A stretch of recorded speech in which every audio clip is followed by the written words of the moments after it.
Hello student, welcome to our official YouTube channel. तो आज अपन बात करते हैं एक छोटा सा टॉपिक। मैंने ग्रुप थ्योरी पढ़ाई आपको, और इसके आगे अब छोटा सा पार्ट है लीनियर डिपेंडेंस एंड इंडिपेंडेंस। उसके बाद अपन करेंगे बेसिस एंड डायमेंशन। ठीक है, तो ये समझते हैं। इसका एक क्वेश्चन आते आता है 80 में, पिछली बार भी क्वेश्चन आया था, उससे पिछली बार भी क्वेश्चन आया था।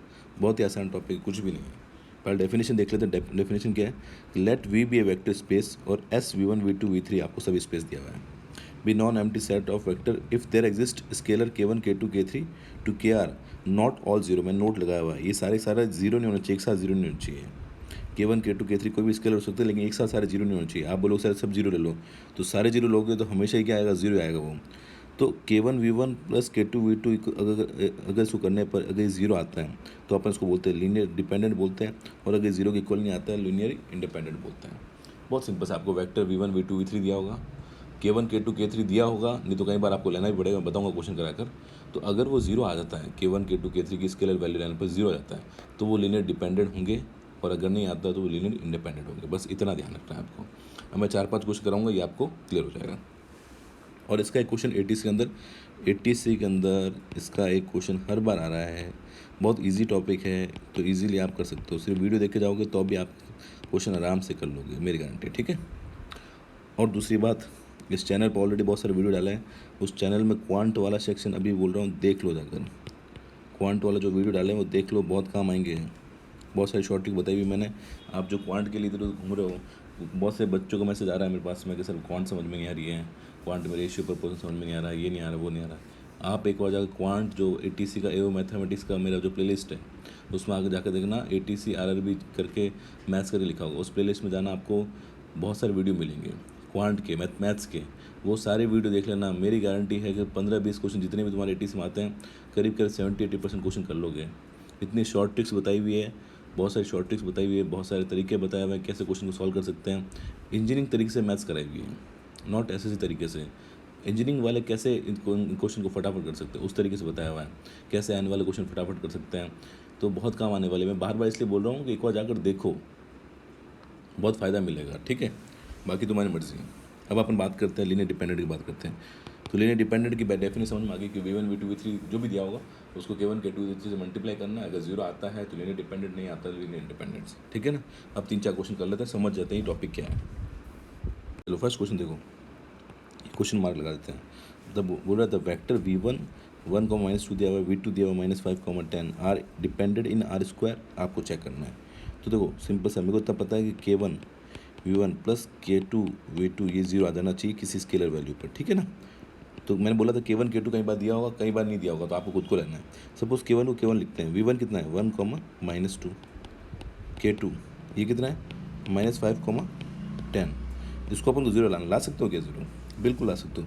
अगर k1 की वैल्यू मैं 5 रख दूँ स्टूडेंट, ठीक है, 5 रख के देखते हैं इसके अंदर, और k2 की वैल्यू मैं 1 रख दूँ तो क्या होगा? 5 1, -2 प्लस 1 -5,10, तो ये आ जाएगा 5 - 10, और ये रहा -5,10। इसको प्लस करोगे तो जीरो आएगा, इसको प्लस करोगे तो जीरो आएगा।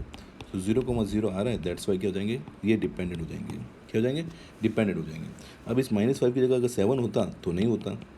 आगे बात समझ में? तो they are linearly dependent because k1 v1 plus k2 v2 zero आ रहा है। क्लियर है?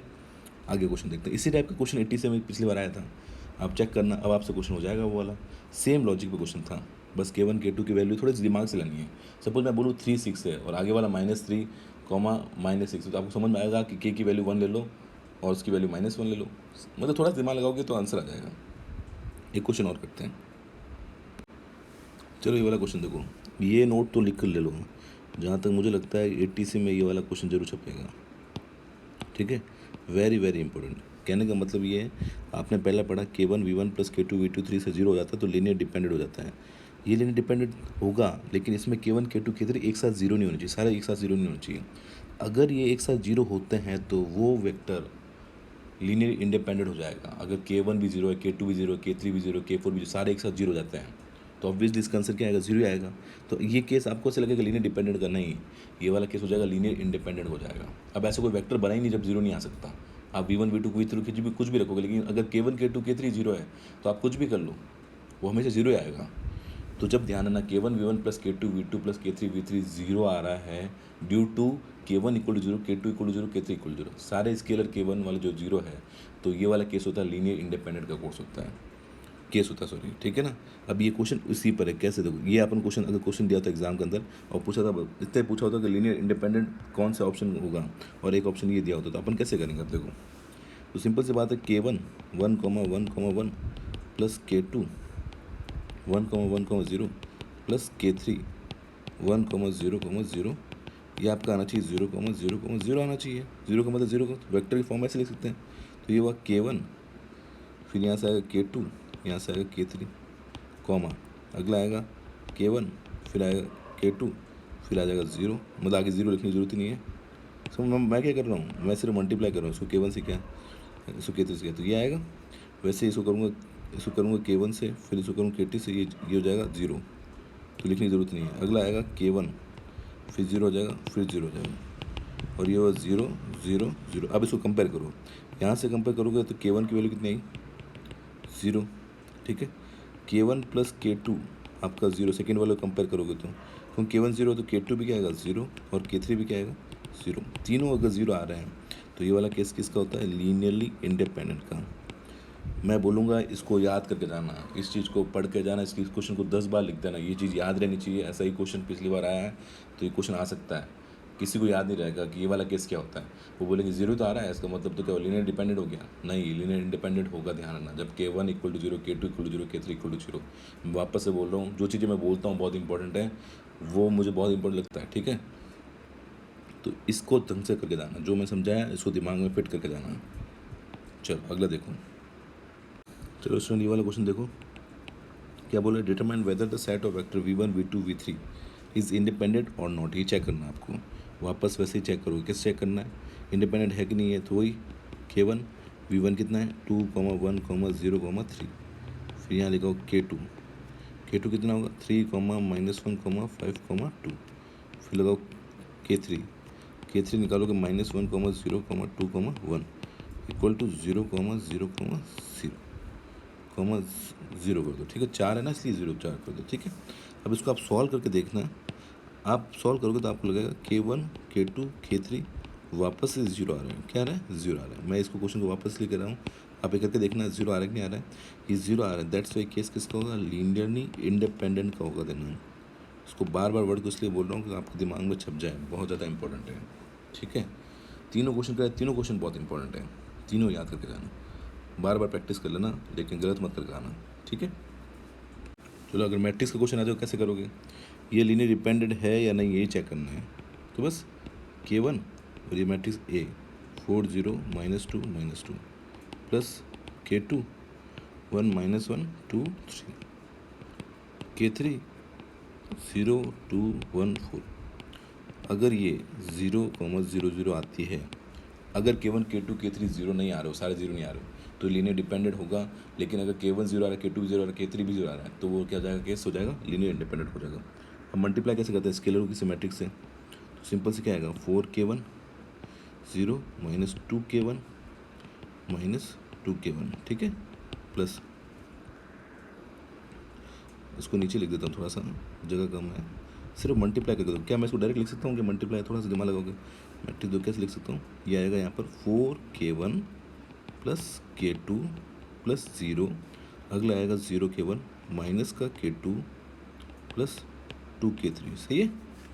अगला लिखो माइनस का 2K1 plus 2K2 plus K3, ठीक है। लास्ट आएगा -2K1 plus 3K2 plus 4K3 equal to 0 0 0 0। अब देखो सॉल्व करने की ज़रूरत ही नहीं है, अगर ये टर्म भी 0 आ रही है, ये टर्म भी 0 आ रही है, ये टर्म भी 0 आ रही है, ये टर्म भी 0 आ रही है, इसका मतलब ऑब्वियसली K1 K2 K3 सब 0 रहे होंगे, तभी 0 आ सकती है।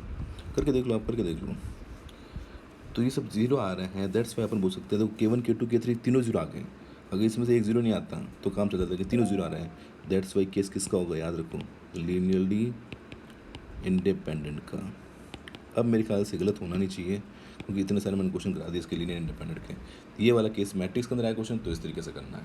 आगे बात समझ में देखते हैं, और चलो अगला स्टूडेंट क्वेश्चन देखो, अब मेरे ख्याल से क्वेश्चन गलत नहीं होंगे, इस टॉपिक क्वेश्चन आएगा, बस कॉन्सेप्ट समझना आता है, बाकी कितने भी क्वेश्चन कराऊँ एक ही कॉन्सेप्ट है। ये बोला e x sine x cos x linear dependent होते कि नहीं होते, ये चेक करना है।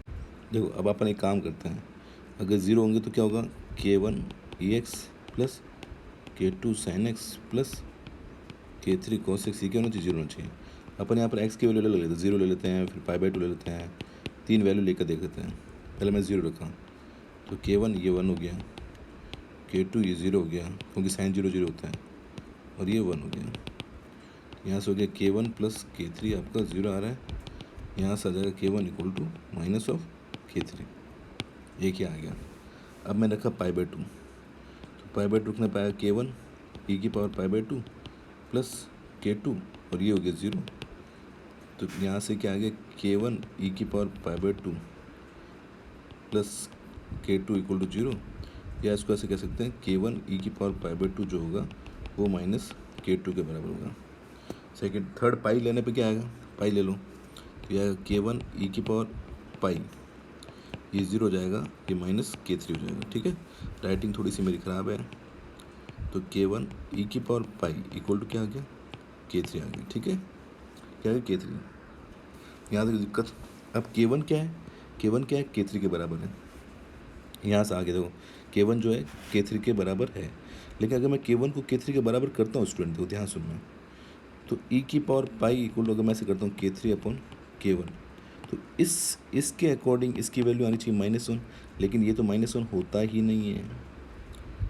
इसका मतलब ये पॉसिबल तभी है जब k1 को आप 0 कर दो, तो k1 0 k3 भी 0 हो जाएगा, और जब k3 0 होगा तो यहाँ से k2 भी 0 हो जाएगा, तो तीनों 0 हो जाएंगे। तीनों 0 होने पर क्या हो जाएगा, ये आपका आ जाएगा लीनियरली इंडिपेंडेंट हो जाएगा। ये तभी पॉसिबल है जब ये लीनियरली इंडिपेंडेंट होना चाहिए। ठीक है, तो इस टाइप के क्वेश्चंस आपके एग्जाम के अंदर आपको देखने को मिल सकते हैं। अब मैं जितने क्वेश्चन करा, अब खुद आप ATC के पेपर डाउनलोड करो, नेट पर सर्च करो, इतना मोबाइल चलाते हो तो मोबाइल के अंदर ये चीज़ें सर्च करा करो, तो वहाँ पर क्या आएगा 2018 का 16 का 15 का पेपर आएगा, उसमें देख लें लीनियर इंडिपेंडेंट और डिपेंडेंट क्वेश्चन कितना है, और खुद सॉल्व करने की कोशिश करना। ठीक है, अब आराम से सारे क्वेश्चन हो जाएंगे। तो इस वीडियो के अंदर आप इतना ही करेंगे, लेकिन टॉपिक पूरा हो गया। इस टाइप क्वेश्चन से एक क्वेश्चन तो आपको हमेशा देखने को मिलेगा, 4 ऑप्शन पूछ लेगा, इसमें से लीनियर डिपेंडेंट कौन सा इंडिपेंडेंट कौन सा है, तो मैंने सब टाइप के क्वेश्चन आपको करा दिए, तो ईजिली हो जाएंगे। अच्छा, कल अपन फिजिक्स के अंदर थ्योरी ऑफ रिलेटिविटी कर लिया था, अब मैं आगे वाला टॉपिक कराऊंगा, इसी तरीके से कराऊंगा, ताकि क्या छोटे छोटे टॉपिक पहले कर लेंगे अपन, बड़े टॉपिक बाद में करेंगे, जैसे मैग्नेटिज्म है वो एग्जाम से 10 दिन पहले करेंगे। अभी आपके पास इनफ टाइम है, छोटे छोटे टॉपिक करते रहो, जैसे आज का लीनियर इंडिपेंडेंट हो गया, एक क्वेश्चन फिक्स हो गया, तो ऐसे छोटे छोटे करते रहोगे तो बूंद बूंद से घड़ा भरता है। ठीक है, और क्वांट के मैं वापस बोलूँगा, क्वांट के बहुत सारे वीडियो पड़े हैं, वो जाकर देख लो।